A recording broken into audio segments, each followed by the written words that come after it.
Meu Senhor e meu Deus, creio firmemente que estás aqui, que me vês, que me ouves. Adoro-te com profunda reverência. Peço perdão dos meus pecados e graça para fazer com fruto este tempo de oração. Minha Mãe Imaculada, São José, meu Pai e Senhor, anjo da minha guarda, intercedei por mim.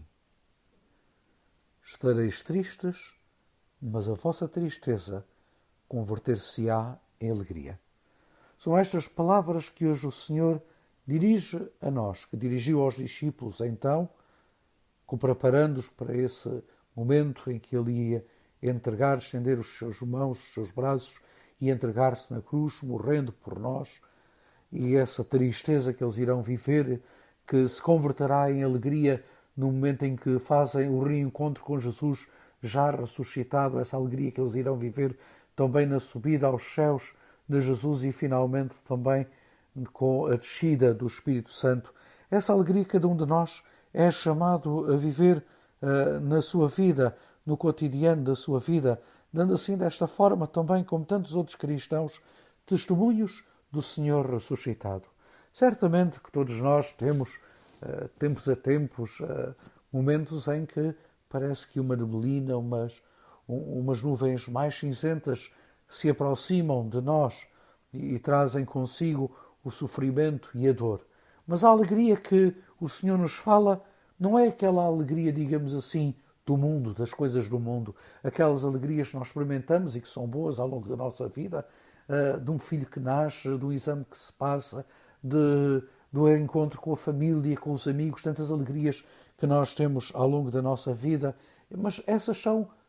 digamos assim, momentâneas, são daquele instante, daquele momento, daqueles minutos, daquela hora. Esta alegria que o Senhor nos fala é superior e perdura para além exatamente das horas e dos dias. É aquela alegria de sabermos amados e acompanhados pelo Senhor. Aquele Senhor que nos acompanha exatamente quando as nuvens também se põem sobre nós. A cruz parece pesar mais um pouco. É aquele Jesus, bom pastor, que com o seu báculo, com o seu cajado, nos sustenta, nos protege, nos anima e nos diz: eu estou contigo, eu estou contigo, eu estou convosco, até ao fim dos tempos. Ânimo, não desanimas, caminha em frente, porque eu sou o teu caminho, a verdade e a vida. Eu sou a porta que conduz até ao Pai.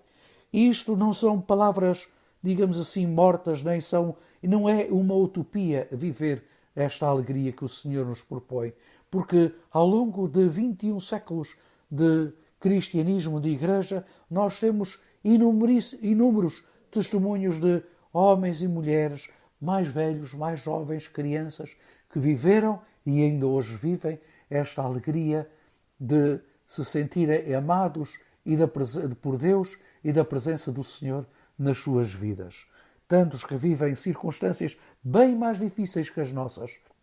e que vivem agarrados ao Senhor, não desanima, gente marcada pela doença, pela pobreza, pela fome, pela guerra, mas não desanimam porque sabem que o Senhor está com eles. E essa certeza do Senhor com eles, deste Senhor que os protege, que os ama e que lhes propõe algo de superior, não as coisas, as glórias deste mundo, mas a glória de Deus. O podemos contemplar e viver depois da glória de Deus e também já hoje vivermos na glória acompanhados pelo Senhor. É isso que sempre animou tantos cristãos e que deve nos animar a nós. O mundo precisa de cristãos alegres, porque a tristeza é, de facto, verdadeiramente aliada do inimigo. Às vezes podemos estar desgostosos, um pouco abatidos, mas nunca devemos perder a alegria de sermos cristãos, de sermos filhos de Deus, amados por Ele, e isso deve-nos fazer, de facto, ser testemunhas para os outros. Nós já temos um mundo triste, um mundo meio cinzento, que precisa exatamente de cristãos alegres, como a Beata que hoje também a Igreja celebra. Todos os dias temos alguns santos e alguns beatos que a Igreja propõe como modelo. E hoje temos entre eles Guadalupe Ortiz, que nasceu no século passado, 12 de dezembro de 1916, que teve uma vida igual, se calhar pior que a nossa, na medida em que ela, aos 20 anos, perde o pai, vive o terror da guerra civil de Espanha e perde o pai, que era militar, de uma forma muito trágica, porque o pai foi condenado ao fuzilamento e ela perde o pai, tem 20 anos, 20 e poucos anos. Mas isso nunca a deixou abater, porque a presença do Senhor na sua vida era uma realidade. E essa presença do Senhor cria nela exatamente aquele fogo ardente que, de facto, a faz procurar algo mais, algo que dê um sentido mais profundo à sua vida e que exatamente vai encontrar depois quando se encontra com São José Maria Escrivá, ela que já era estudante universitária de Química e depois virá a fazer um doutoramento nessa área, depois encontra-se exatamente com ele em 44 e a partir daí dá-se uma dança da sua vida. Diria que se calhar os planos da mãe, da família para ela e se calhar até que os amigos tinham para ela, dado o seu percurso académico, seria bem outro daquela que ela optou. Ela vai, de facto, descobrir com São José Maria Escrivá que é chamada a amar a Deus e a manifestar esse amor na alegria de fazer bem todas as coisas da sua vida, a entregar ao Senhor todas as coisas da sua vida, o trabalho, a vida corrente, as coisas do dia a dia, oferecê-las ao Senhor por amor ao Senhor. E esta entrega que começa a ser assim pouco a pouco, pois vai crescendo nela, ao ponto dela, a determinado momento, dar a vida por inteiro ao Senhor no serviço aos outros. Primeiro, no trabalho, na administração de residências para estudantes universitários em Madrid, Bilbao, Zurbarán, e depois perdendo e confiando sempre no Senhor, porque nós às vezes gostamos de coisas muito de seguranças, queremos saber o que é amanhã, gostamos de ter tudo muito bem planificado. Às vezes nós, pelo menos em Portugal, não gostamos muito de mudanças, gostamos muito de estabilidade, pois a vida desta beata não foi nada estável nesse sentido, porque a determinado momento é-lhe confiado uma missão que é de deixar o seu país, deixar os seus trabalhos aqui na Europa e partir para o México, em 50. E aí vai fazer um trabalho, o trabalho também da obra, do Opus Dei,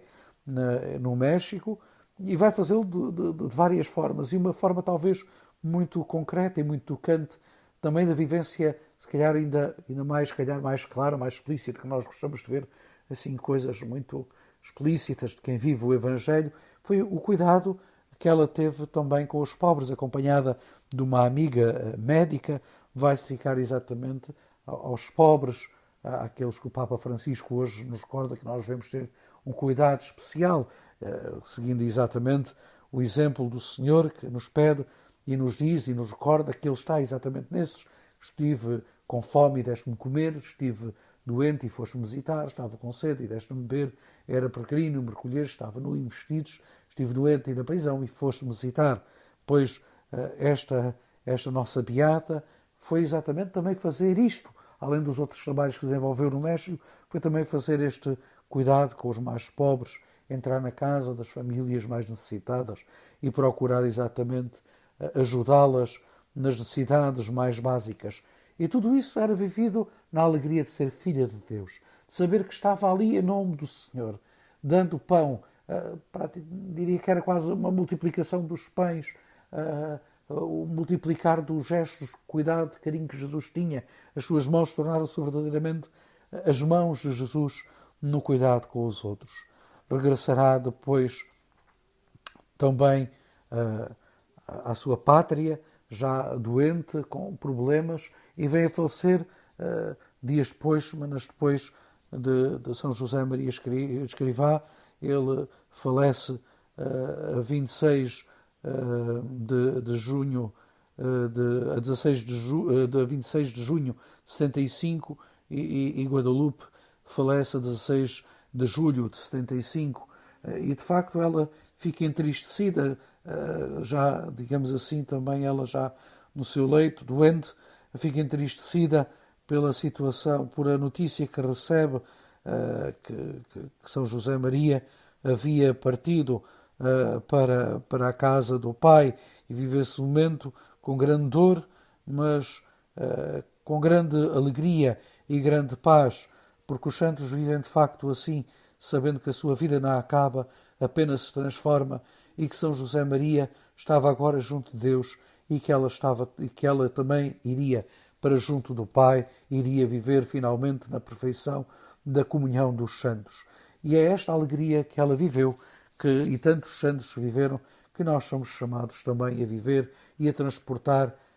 na nossa vida, no nosso dia a dia. Vamos por isso pedir ao Senhor que a nossa vida seja sempre a manifestação da alegria da presença do Senhor nos nossos corações. Dou-te graças, meu Deus, pelos bons propósitos, os afetos e inspirações que comunicaste nesta meditação. Peço ajuda para os pôr em prática. Minha Mãe Imaculada, São José, meu Pai e Senhor, anjo da minha guarda, intercedei por mim.